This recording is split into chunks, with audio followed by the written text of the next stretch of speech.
राज्यामध्ये मान्सूनपूर्व पाऊस हा सक्रिय झालेला आहे।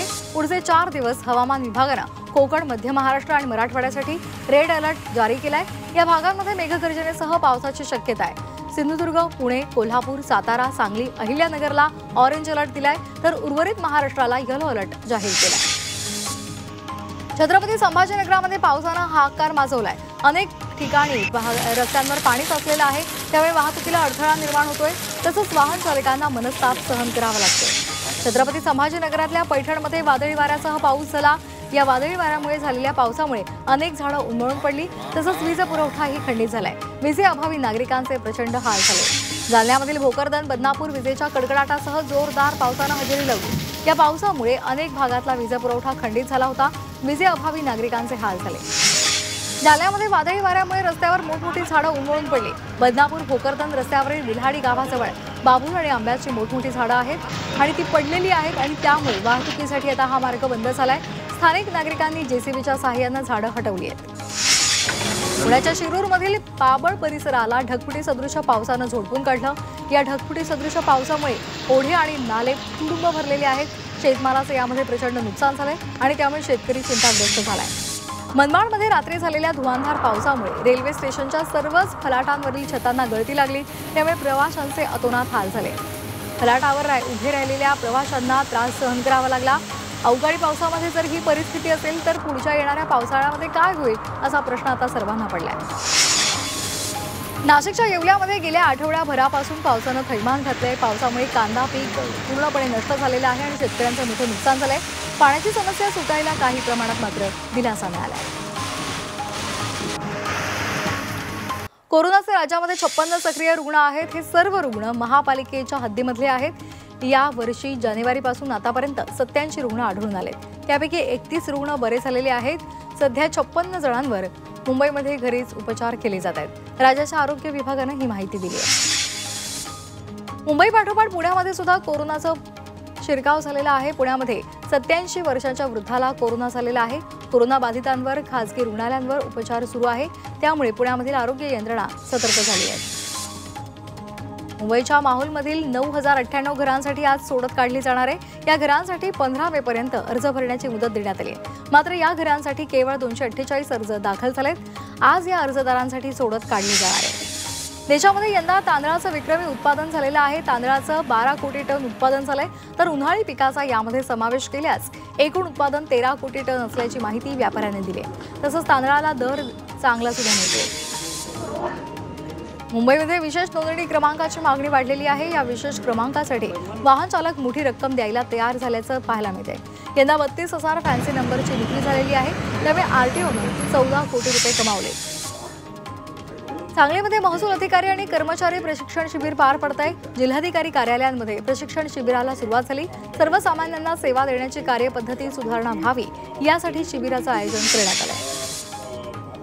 राज्य मंत्रिमंडळाची आज महत्त्वाची बैठक होणार आहे।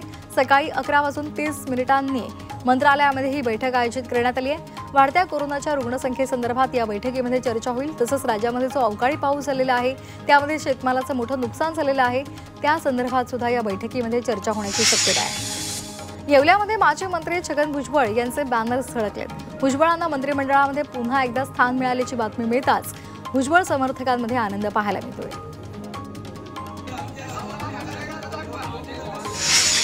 इंदोरीच्या ग्रामीण भागातील आरोग्य केंद्रामध्ये उपचाराअभावी एकाचा मृत्यू झाल्यानंतर ग्रामस्थ संतापलेले आहेत। वरखेड ग्रामस्थांनी आरोग्य केंद्राला घेराव घातला, तसंच सरपंचांनी या आरोग्य केंद्राला टाळं ठोकलेलं आहे। दरम्यान या ठिकाणी कायमस्वरूपी आरोग्य अधिकाऱ्याची नेमणूक करावी अशी मागणी आता केली जाते। मुरबाडमधील परिवहन महामंडळाच्या एका निवृत्त आदिवासी कर्मचाऱ्यावर उपासमारीची वेळ आली आहे। या निवृत्त कर्मचाऱ्याला गेल्या 10 वर्षांपासून अद्यापही निवृत्ती वेतन मिळालेलं नाही, त्यामुळे या कर्मचाऱ्यानं राष्ट्रपतींकडे जीवन संपवण्याची परवानगी मागितली आहे। अलिबागमध्ये ऑपरेशन सिंदूरच्या यशानंतर तिरंगा रॅली काढण्यात आली। भारतीय सैन्याच्या समर्थनार्थ रॅलीचं आयोजन करण्यात आलं होतं। तिरंगा रॅलीसाठी शिवसेना आणि भाजपनं पुढाकार घेतला। सांगलीच्या मिरज तालुक्यातील सोने इथं 2 शेळ्यांनी सोन्याचे दागिने गिळले। त्यांच्यावर यशस्वीरित्या शस्त्रक्रिया करण्यात आली आणि त्यांच्या पोटातून 40,000 किमतींचे सोन्याची कर्णवेल बाहेर काढण्यात आले। या शेळींनी ताटातलं पाणी पित असताना ताटातले सोन्याचे दागिने सुद्धा गिळले होते। संभाजीनगरमधील पैठणमध्ये शिळ्या मांसामधून 14 वीटभट्टी कामगारांना विषबाधा झालेली होती। एका 23 वर्षीय महिलेचा यामध्ये मृत्यू झालेला आहे, तर 13 कामगारांवर खासगी रुग्णालयात उपचार सुरू आहेत। संभाजीनगरच्या पैठणमधील वडची गावामध्ये एका 65 वर्षांच्या शेतकऱ्याने गळफास लावत आत्महत्या केली। कर्जबाजारीपणाला कंटाळून त्यानं टोकाचं पाऊल उचललं। जालन्यामध्ये 14 किलो गांजाची झाडं ही जप्त करण्यात आली आहे। गोंदी तांडा इथे पोलिसांनी ही कारवाई करत ही झाडं जप्त केली आहेत। पोलिसांनी या कारवाईमध्ये 3,64,000 रुपयांच्या गांजासह एक कार, 2 दुचाक्या असा 10 लाखांचा मुद्देमाल जप्त केलाय। न्यायालयाच्या आदेशानुसार परिवहन विभागानं सर्व वाहनांना 30 जून पर्यंत उच्च सुरक्षा नंबर प्लेट बसवणं हे अनिवार्य केलेलं आहे।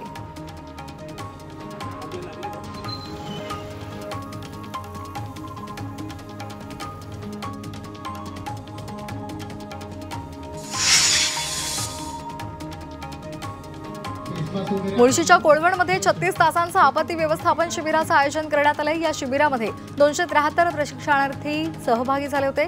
यामध्ये प्रथमोपचार, रस्ते अपघात, आग नियंत्रण अशा विविध विषयांवर मार्गदर्शन आणि प्रशिक्षण देण्यात आलं।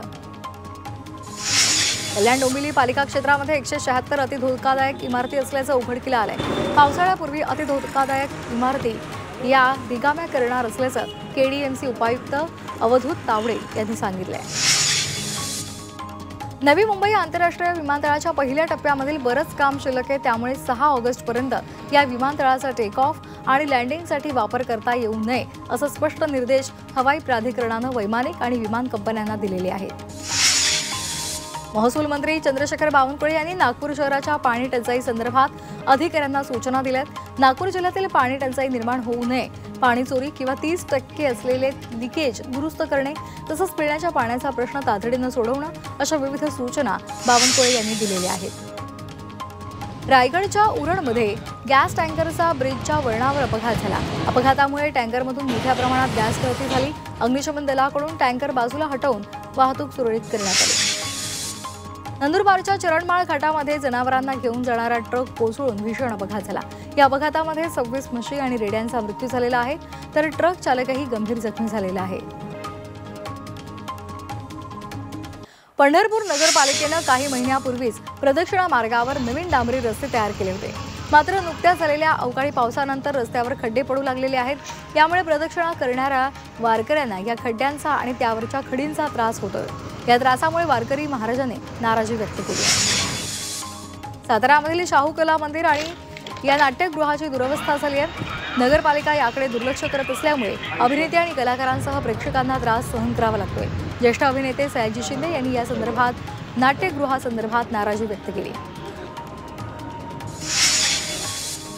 सोलापूर शहरामध्ये जोरदार अवकाळी पाऊस झाला। मान्सूनपूर्व कोसळणाऱ्या मुसळधार पावसामुळे उकाड्यानं हैराण झालेल्या नागरिकांना दिलासा मिळाला, मात्र अवकाळी पावसामुळे बागायतदार शेतकऱ्यांच्या चिंतेत भर पडली आहे।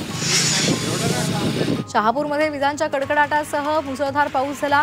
अचानक आलेल्या पावसामुळे शेती पिकांचं मोठ्या प्रमाणात नुकसान होण्याची शक्यता आहे। दुसरीकडे उकाड्यापासून हैराण झालेल्या शहापूरकरांना काहीसा दिलासा मिळाला आहे। अहिल्यानगरच्या राहाता तालुक्यामध्ये जोरदार अवकाळी पाऊस झाला। जोरदार पावसामुळे शेतकऱ्यांचं मोठ्या प्रमाणात नुकसान झालंय। वाऱ्याचा वेग इतका प्रचंड होता की काही ठिकाणी झाडं उन्मळून पडली आहेत, तर काही ठिकाणी दुकानाचे पत्रेही उडून गेले। बीडच्या अनेक भागांमध्ये मुसळधार अवकाळी पाऊस झालेला आहे। पावसामुळे अनेक ठिकाणी वीज पुरवठा खंडित झालाय। आंबा, उन्हाळी बाजरी आणि कांदा पिकाचं मोठं नुकसान झालेलं आहे। हिंगोली शहरासह विविध भागांमध्ये वादळी वाऱ्यासह अवकाळी पाऊस झाला। या पावसामुळे संत नामदेव महाराज हळद मार्केट यार्डामध्ये हळद भिजून गेली आणि त्यामुळे शेतकऱ्यांचं नुकसान झालंय। नाशिक जिल्ह्यातील येवल्यामध्ये वादळी वाऱ्यासह तुफान पाऊस झालाय। वादळी वाऱ्यामुळे परिसरामध्ये मोठं नुकसान झालेलं आहे। अनेक ठिकाणी झाडं सुद्धा उन्मळून पडली आहेत। लातूर जिल्ह्याला अवकाळी पावसानं झोडपून काढले। शहरासह निलंगा, औसा आणि रेणापूर तालुक्यामध्ये वादळी वाऱ्यासह पाऊस झाला। यामुळे झाडं उन्मळून पडले आहेत। विजेचे खांबही वाकलेले आहेत। यामुळे अनेक भागांमध्ये विद्युत पुरवठा खंडित झालाय। राज्यामध्ये यंदाच्या खरीप हंगामामध्ये खतांचं लिंकिंग खपवून घेतलं जाणार नसल्याचे स्पष्ट निर्देश कृषी मंत्री माणिकराव कोकाटे यांनी दिले। नाशिकच्या खरीप हंगामा आढावा बैठकीमध्ये बोलताना त्यांनी या तालुक्यामध्ये प्रकार समोर आणलेला आहे।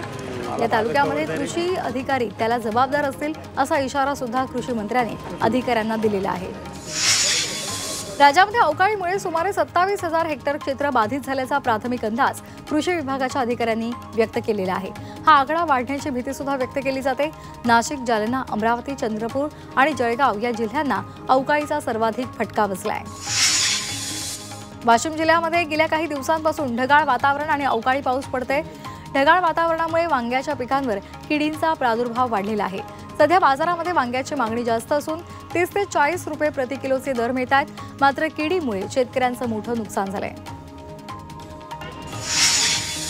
अवकाळी पावसाचा फटका बदलापूरच्या प्रसिद्ध जांभळांना सुद्धा बसलाय। वादळी वाऱ्यामुळे झाडांचं मोठं नुकसान झालंय। जांभळांना फटका बसल्यामुळे सध्या भाव 400 रुपये किलो इतका झालाय।